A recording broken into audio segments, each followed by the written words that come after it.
بسم اللہ الرحمن الرحیم۔ السلام علیکم۔ کویت اردو نیوز کے ساتھ میں ہوں محمد عمر۔ آج کی اس ویڈیو میں کویت سے آج کی تازہ ترین نیوز اپڈیٹ شامل کرتے ہیں۔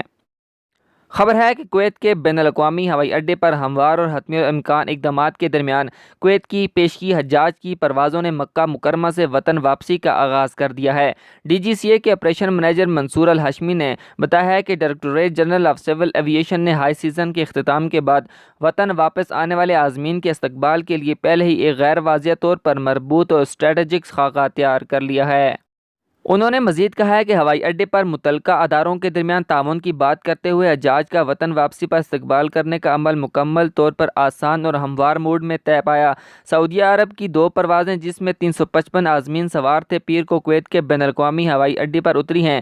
انہوں نے کہا کہ منگل کو سعودی اور کویت ایئرویز اور جزیرہ ایئرویز کی مزید 9 پروازوں کی وطن واپسی کی توقع ہے۔ تاہم کویت کی وزارت صحت نے مقدس سرزمین سے واپس آنے والے زائرین سے کہا ہے کہ وہ وزارت صحت سے منسلک ٹیسٹ مراکز پر پہنچنے کی تاریخ سے 3 دن کے اندر اندر پی سی آر ٹیسٹ کروائیں۔ جابر برج ٹیسٹ مرکز شام 5 بجے سے رات 10 بجے تک کھلا رہتا ہے۔ جابر الاحمد ہسپتال صبح 8 بجے سے 12 بجے تک کھلا رہتا ہے، یا وہ کسی بھی نجی منظور شدہ سینٹرز پر جائیں اور وہاں سے بھی اپنا ٹیسٹ کروا سکتے ہیں۔ پی سی آر ٹیسٹ کے نتائج کا فالو اپ امیون ایپ پر دکھایا جائے گا۔ ملک میں واپس آنے کے 10 دن کے اندر اندر کووڈ کے انفیکشن کی کوئی علامات اگر ظاہر ہوتی ہیں تو طبی امداد حاصل کریں۔ اگلی خبر کی جانب بڑھتے ہیں کہ کویت کے فوجی اہلکار نے اپنے ساتھی فوجی اہلکار کو گولی مار دی۔ تفصیلات کے مطابق نائب وزیر اعظم اور وزیر دفاع شیخ طلال الخالد الصبا نے منگل کے اوائل میں اپنے ایک ساتھی کی طرف سے گولی مارنے والے کویتی فوجی کی موت پر تعزیت کا اظہار کیا ہے۔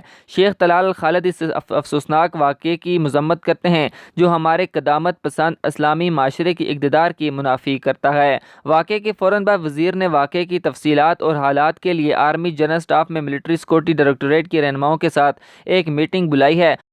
انہوں نے اس بات پر زور دیا ہے کہ وہ اپنے ملٹری سیکورٹی ڈائریکٹوریٹ اور وزارت داخلہ کے مجاز احکام کے ذریعے کی جانے والی تحقیقات کی وہ ذاتی طور پر خود پیروی کر رہے ہیں تاکہ تحقیقات کے نتائج اور اس واقعے کی تفصیلات اور معلومات کو جانا جا سکے۔